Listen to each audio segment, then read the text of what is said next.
Behavioral finance is really the study of how we make decisions, how we sometimes make rational decisions and sometimes we make mistakes or irrational decisions.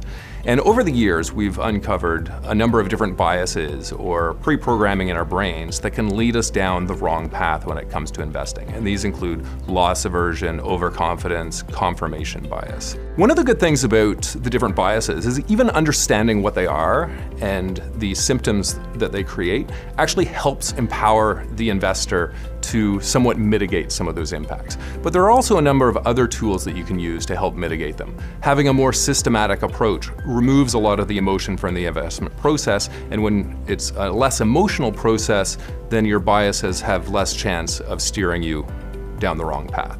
Another tool to help manage your biases is to check your emotions. When your emotions are elevated, it really makes you more at risk to suffering the ill effects of one of your inherent biases.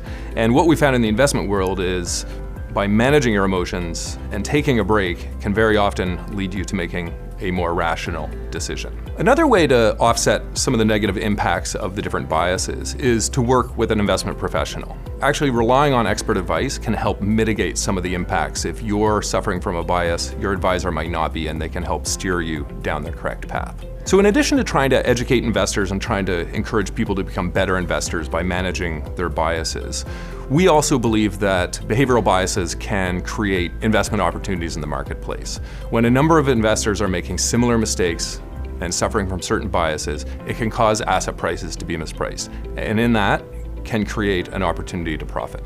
So by no means are we suggesting that people abandon their traditional approach to investment and asset allocation. However, we do believe that adding a behavioral component into an investment process can really help, one, potentially avoid some mistakes, and two, potentially profit from other people's behavioral mistakes. Now, we might not be objective. As the manager of Canada's only behavioral finance fund, we certainly believe that this is the future of investment management, but we do suggest that people incorporate a behavioral component into how they allocate capital and how they make decisions.